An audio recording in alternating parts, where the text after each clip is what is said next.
Persecuted in their own country, these Tibetan monks are continuing in exile in northern India, a tradition of ancient spiritual practices which dates back 17,000 years. It is known as Bon Buddhism.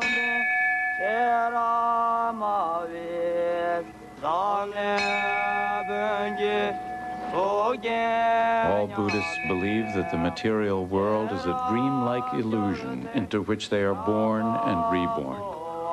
It is an endless cycle of reincarnation, which can only be broken through profound spiritual enlightenment. This enlightenment is a mystical state they call clear light. For these monks, it can be achieved through strict mental disciplines, chanting, prayer, and meditation during the day, and in sleep, special exercises to understand the true nature of dreams.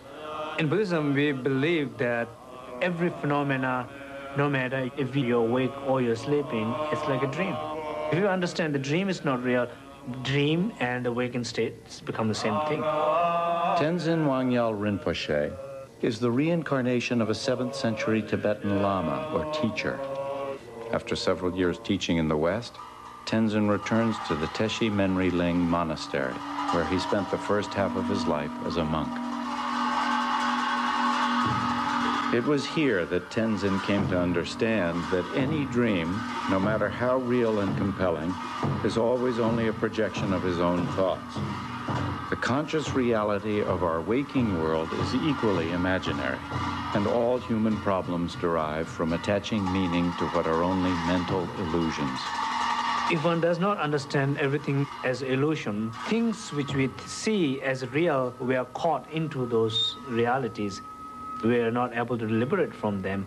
To appreciate that life is an illusion, Tibetan Buddhists must learn to become mentally vigilant and self-aware during both dreaming and waking life. This rigorous training starts at an early age.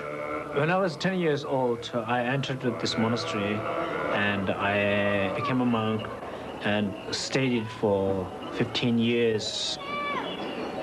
Like Tenzin before them, these young monks are presenting themselves to the abbot for religious instruction.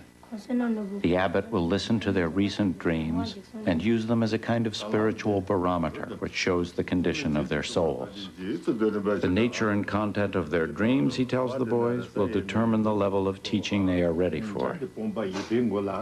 The blue string is a reminder to be mindful during the day, and the kasha grass for placing under the pillow at night will induce a dream which they must recount before their next lesson. For us, dream is very important. 1/3 of our life, we sleep, so it is very important to discover what is happening emotionally in our night. That is the place where you can discover yourself better. Therefore, dream practice is very important. Just as the dreaming mind must be exercised, so too must the waking mind. For mental agility, monks practice together daily, furiously debating the doctrine of their religion. They move their arms in order to energize their body. When they hit their hands, they believe there is a channel there which sharpens their mind. A sharp mind must be maintained during sleep as well, where a monk trains in dream awareness so that he can confront the illusions of his dreams. Just before you fall asleep, you try to remember all the experiences of the daytime and remind yourself that these are dreams.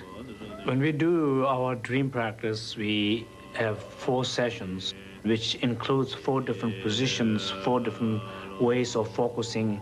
The position you sleep has influence on the breathing, and the breathing has influence on your mind. Because without the breathing, or we call prana, the mind has no function.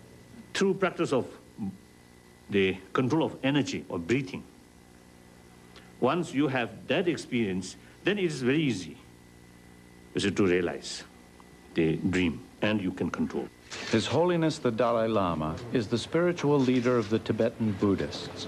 As the 14th reincarnation of their original great teacher, this Dalai Lama has unbroken memories of several recent earthly lives, and so his own dreams permit him an unusual perspective. I'm quite skeptical towards my own dream. Generally, dream is a dream.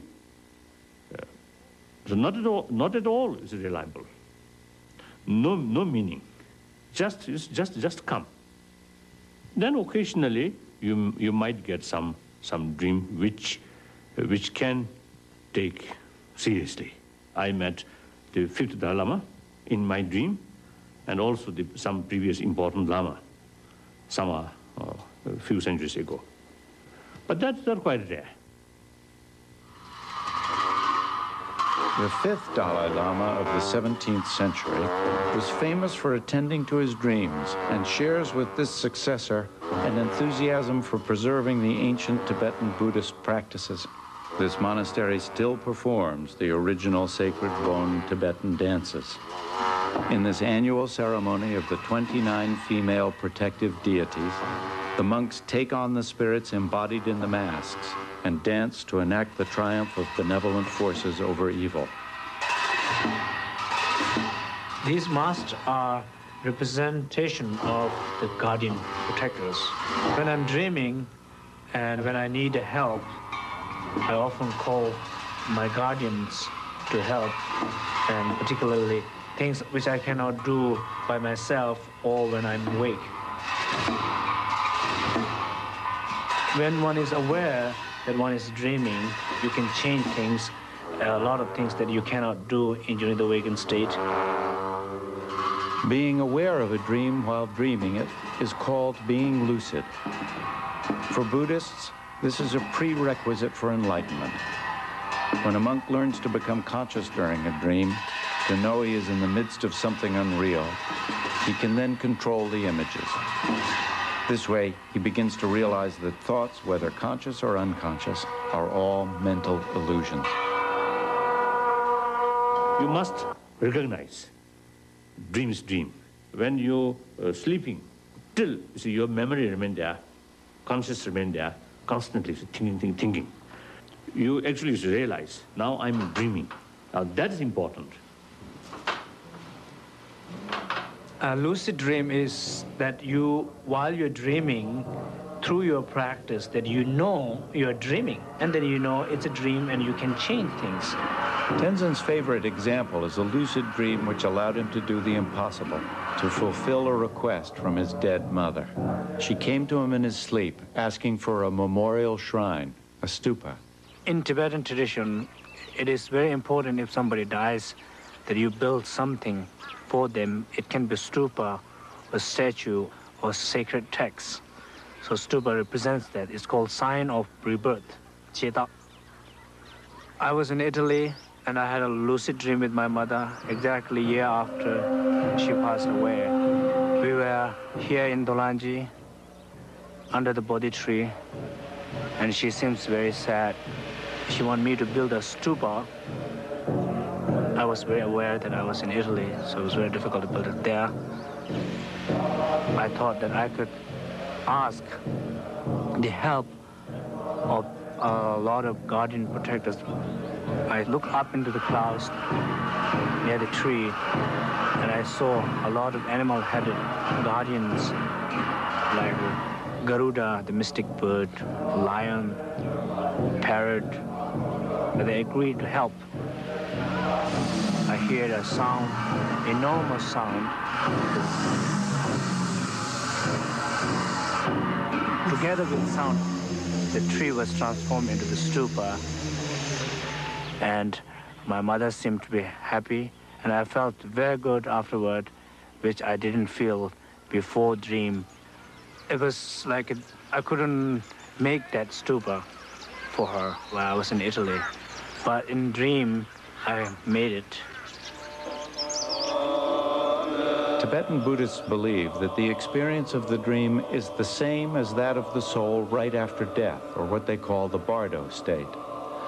This is why consciousness in dreaming is so important. There's a strong connection between the dream And the Pardo state, the period of the intermediate state of the death, when we fall asleep, we are in touch with ourselves. That means in a Pardo state, one can be aware of oneself during the process of the death. The intermediate, or bardo state, is a dreamlike condition occurring right after death which confronts the soul with blissful and horrific images. If a monk has mastered lucid dreaming, he can see the intermediate world for what it is, just his own thought forms and a mental illusion. Without mastery of his dreams, he will not perceive the illusion and his soul will reincarnate instead of achieving everlasting bliss. If you gain that experience through practice, through training, then that we usually call clear light. Now I'm in the state of dying. So once you gain that experience, or then the intermediate state, very easily you can remember.